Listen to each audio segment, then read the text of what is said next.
Yeah, I have to check since this is the third topic, but now we are going to talk about eSIM. Yeah, it has been quite exciting already, and we're not even at the half of this conference. But this morning I've already discussed agriculture and NTN with some great panel members, and we just did cellular IoT, the state of cellular IoT, and now we are going to discuss everything about eSIM. I think that's a hot topic, especially at a conference that originated from LoRaWAN. Because the SIM was usually a blocker for rolling out IT solutions. I have a lot of questions prepared, but before doing that, let's do a quick intro. So I'm Afzal, officially working at Deutsche Telekom, but unofficially in between jobs. So doing a lot of panel sessions and conferences these days, and handing over to Oliver. Yeah, I'm Olivier Pauzet. I'm the VP of Marketing for Sequans. At Sequans, we do chipset for cellular IoT, covering the full spectrum from NB-IoT, LTE-M, Cat1bis, and moving forward to 5G eRedCap. Yeah, my name is Kristian. I'm product director in Nordic Semiconductor's long-range business unit, so ownership on what we do on the cellular chipset modules and also non-cellular long-range radio standards. Kristian. Hi, I'm Toby Grimshaw. I'm the lead on ecosystem development at Kigen, working with our hardware partners, with these lovely people here, with our module and silicon partners. And what Kigen, if you've never heard of us, we kind of do a lot of the plumbing underneath around eSIMs and integrated SIMs and service provision for remote SIM provisioning and the sort of next generation of where the SIM is going. So not many people have heard about before because we sit underneath these guys and the rest of the ecosystem. Thanks for the intro, guys. And as I normally do with experienced panel members, I usually deviate from the stuff that we prepared. So I want to start with a very simple question. I'm in IoT connectivity for almost 10 years now, cellular IoT connectivity. And my experience is that it has always been much easier to replace a physical SIM than a non-physical SIM. Why is that? And is SGP32 going to change that? Starting with Toby. I'm leaving. There's a number of factors, I think. For those of you that maybe don't know, the history of the remote SIM provisioning allowing that digital transfer was through an M2M standard known as SGP02, which allowed fleet management for IoT devices. But it had its drawbacks in terms of the complexity of doing lots of integrations between different operators, and it wasn't smooth. And the second generation was SGP22, which was with the consumer, where someone's at the end of a device. And there were some very good learnings about how you had this local profile assistant, this technology to allow you to pull down new profiles. And the SGP32 is hopefully the third way, which brings the best of both of those technologies platforms together to allow an organization to now remotely download profiles at different stages in the life cycle of that particular device.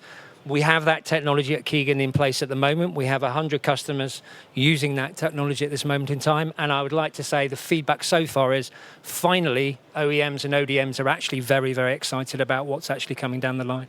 I mean, I'll let Kristian and Oliver comment possibly? But yeah, just comment, yes. Because of that, it's definitely going to be easier than it has been the last 10 years. And we will go from a market where people say, I love cellular if it wasn't for the SIM card, to say we love cellular because now I understand how they can use a SIM and actually have access to several carriers and simplify and open up the market a lot for people that want connectivity without just buying a SIM and be connected only to that operator or carrier. Yeah, no, obviously I fully agree with what has been said already. I just want to add a few things because we tend to say the SIM is a problem. For me, the SIM is an asset. Cellular IoT is with SIM. The SIM has been, if you go back a little bit on history, the SIM has been created in the 90s. And some people have this crazy idea to have a secure element on a plastic SIM, on a plastic card that was used after by banking, by telco, and so on. There were a lot of other solutions. CDMA went with soft SIM or whatever, but at the end of the day, everybody is going back to the SIM. And there is a reason. Why, for the last 30 years, there is this SIM? Because it's the most secure element that you have today in the industry. And this is what enables an ecosystem to work around. If you are your own proprietary stuff, you can do whatever you want. If you have an ecosystem, you need to have a platform that enables this secure credential that can go from one party to another party. So the SIM enables cellular IoT exists, or IoT cellular technology exists thanks to the SIM. And this is one of the key assets of cellular, is one of the most secure technology, and that enables to scale all over the world. Now, yes, plastic SIM and so on is 30 years ago. And yes, the industry is moving forward to something better with the GP32. It takes a little bit of time to be well set up, but this is a move which is happening, and we have today, in this cellular IoT world, one of the best technology for security and to enable credential. And it's a wonderful asset for this, for the cellular IoT, actually.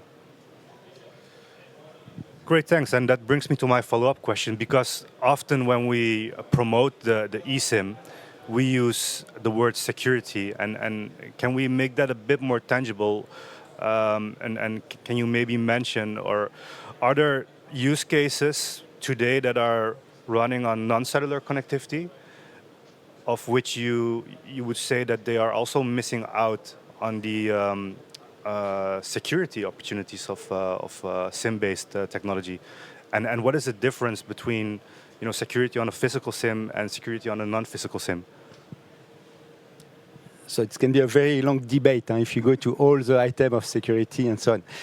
Well, again, for this level of discussion, if you look today again on what has been done in this industry, the concept of the SIM being a secure element with an OS has been widely adopted in the telecom world with the cellular and the GSMA for all the network all over the world. Sometimes try something different and so on, but it has never been mainstream. The mainstream is to use the SIM because it has been proven to be the most secure technology. And another market went that way is the banking industry. Okay, so we can put all the security experts that can comment why banking industry went this way and so on compared to other. What I want to say is that this is today the de facto standard for the most demanding industry in terms of security. Now, there are again other solutions, but I don't think you went to the scalability, the scale of what you get today in terms of deployment, of mobile devices deployed at a big scale. I think today the SIM is very far ahead from anything else. Maybe any comment?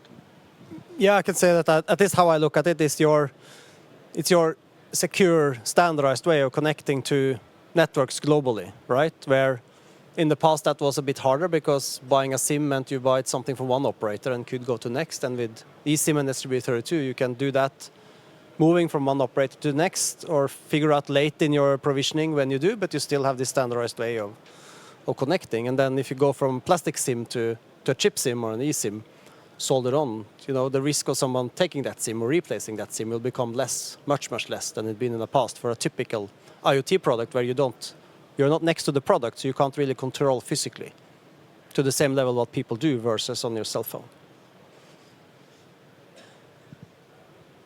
I think just going back to the question of digital, with the SGP32, you now have that ability to do the remote SIM provisioning much more elegantly. But also, as Paul was mentioning earlier in the presentation, one of the key elements is, no matter what your technology is, when you want that technology, your data to come off that device, you want it to be secure, or else that data is worthless. And I think essentially 30 years, 35 years of paranoia from the mobile industry and of concern about security puts it in a very, very strong place as a technology for cellular, of exploiting that secure element, that physical secure element. And the GSMA, it's a standard-based and a global standard-based. And I think that's one of the key benefits of using Celica, is to take advantage of that legacy of 35 years of paranoia on security. Well, thanks, but what I still don't understand myself is when we talk about like the non-physical security. Then I mean it's more secure when there is it's less secure when there is a physical SIM, because you can destroy it, you can replace it. But when there is no physical SIM, so when you're using the eSIM, and we talk about we say that it's more secure. Are we talking about some sort of encryption, or maybe a better way of doing authentication between different devices, or identification of devices? Anyone who can elaborate a bit on this? One example of how to exploit that is using IoT Safe, a GSMA initiative set up to see how out of the security, the hardware security side of the secure enclave, how companies can then take advantage of that with IoT Safe to allow that encryption to the cloud. It's the delivery, it's the transfer of the data. So there's lots of initiatives that can exploit that. But essentially where Kigen is sitting is that it's around about, when talking about physical and digital, eSIM in our world is SGP is standards based. It's a hardware solution. And that's very important that people understand that when you're talking SGP32 and you're talking chipsets that are sitting inside devices, these are hardware solutions. It's being delivered digitally, but it's still a hardware solution that's underpinning that, essentially, which is standards based, which makes it very secure, and hence we have these new standards. So SGP32 makes it easier, for sure. We're seeing that excitement, and it maintains the level of security, and it allows you to take advantage of some of those elements, I think, longer term, as initiatives like IoT Safe. I'm not a security expert, but that's my... Yeah, and maybe also to, at least how I think about it, maybe can help is that there's a lot of phrases here. You can talk about eSIM or SGP32 or plastic SIM or physical SIM or chip SIM, but in practice, think about it as SIMs can have different physical form factor. It can be a plastic SIM, or it can be a solderable SIM, or it can be an integrated SIM. And that's the form factor of the SIM, but then you have these provisioning standards like SGP32, how you provision it and get profile onto it. But that's the same whether it's a physical SIM or a plastic SIM. So there's a form factor and there's a standard on how to provision these things. Yeah, and again, to rephrase and to make sure that everybody get on the same page, in the SIM you have a physical aspect, an hardware, whether it's plastic, whether it's eSIM, whether it's even the die of the chipset that you use. There is a physical secure enclave on which you have a secure OS running on it, and then after you have credential on it, the credential of Orange, or Vodafone, of AT&T, or banking, or whatever, and so on. And the issue is how to change this credential in a secure way, and this is what SGP32 is bringing. Before it was not available, so you had to change the plastic SIM from one color to another one. With the SGP32, you still have your secure enclave, you still have your secure OS, and you are able over the air to swap from operator A to operator B. But the concept of the SIM does not change. You still have the secure enclave and the OS. Thanks, that's very helpful. I think I needed this education on eSIM security.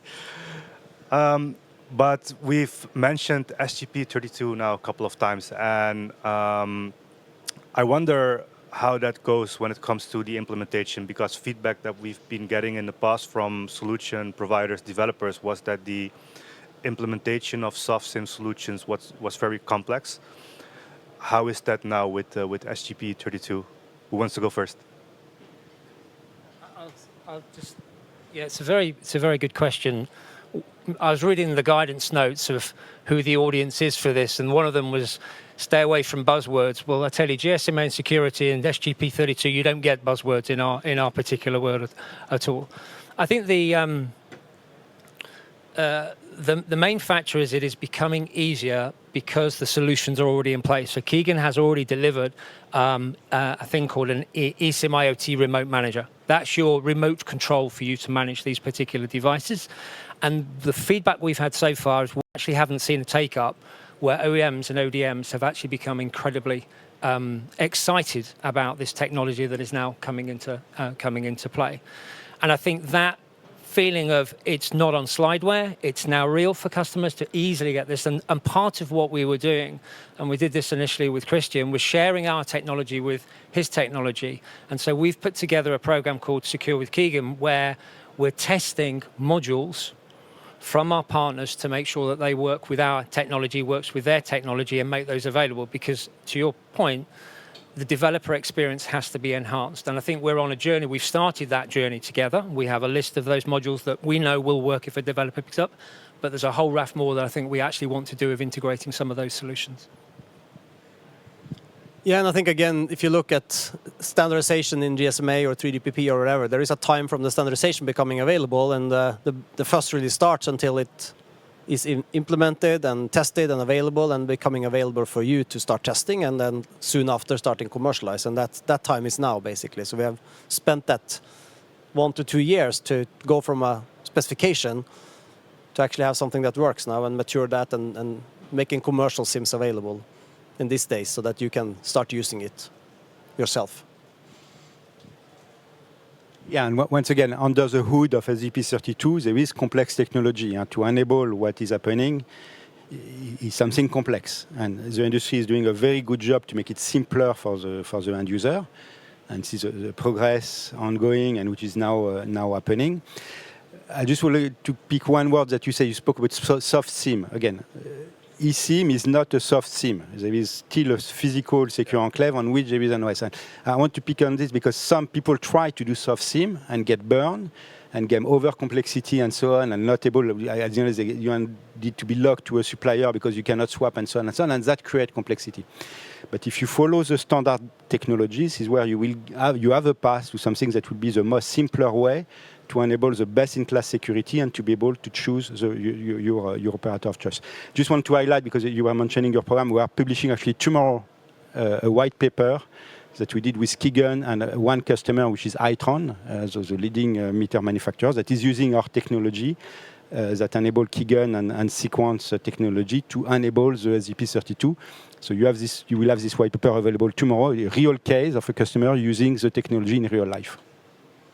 And that's then the SGP32 implementation. Okay, cool. What's the customer name again? Itron. Itron. Okay, that's very cool because I wanted to ask for real-world examples, and you just gave me one.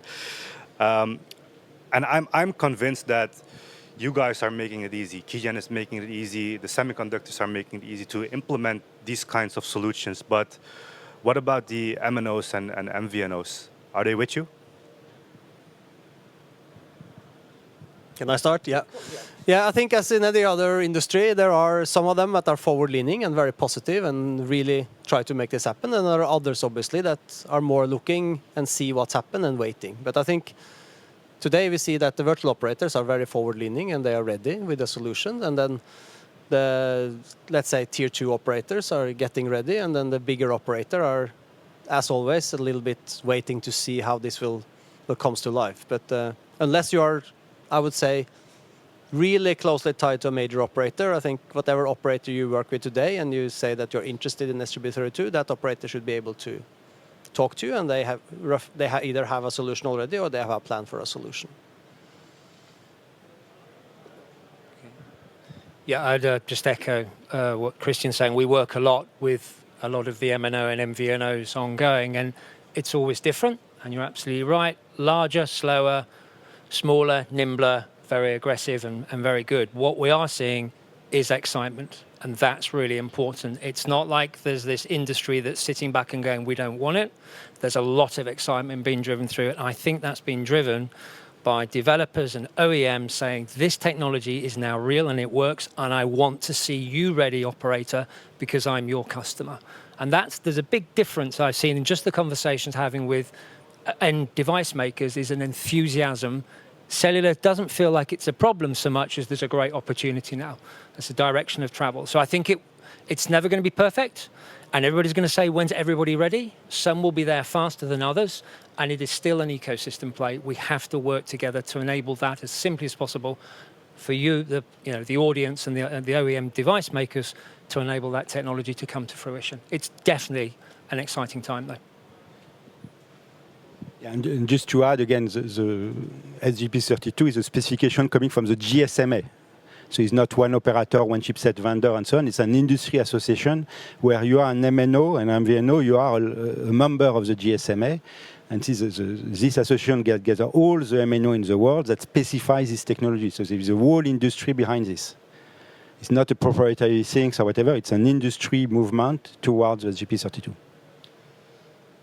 Thanks, but I want to make my question a bit more concrete then, because we wrote down simplicity in the title of this panel discussion, and I just wonder if I'm a solution developer and I'm about to deploy 250 sensors, and I have need for this implementation. I know that you guys are going to help me. But is there an MVNO or? Absolutely. Yeah. Sorry. Yeah, there are definitely. There are MNOs that are ready today and will help you out. And Also in the program with Kigen, there are operators onboarded already today so that you can start and you can test today if you want. And if you don't find your preferred operator, either Nordic or Kigen or Sequans, we can introduce you probably to that operator if that's important for you. Sorry, just one point that maybe the audience, maybe some people aren't aware of, that also MNOs and MVNOs are also embracing this technology. It's not the OEM embraces it. The MNOs, the MVNOs are taking the EIM, the eSIM IoT remote manager, so that they can optimize their own businesses in the services they provide. So this desire is not just isolated to the OEM gets the control. Operators want to have this technology because it will optimize their own businesses, and particularly within the MVNO space at the moment, really driving that creativity. That's great, because this question, it came up yesterday at the pre-event in the evening 2 times, and this morning as well from serious companies who were worried about the fact that they are not doing 10,000s of devices, but just hundreds, and they were worried about getting access, especially from the MVNO. So we could say that everyone is ready, right? I think that's a great message to. Yeah, everyone's very aggressively getting ready. That's how I would say. Yeah. Okay. Well, then I would thank you for your time. I think I think the message is clear. If you need eSIM implementation, it should be possible as of today. Thanks. Thank you.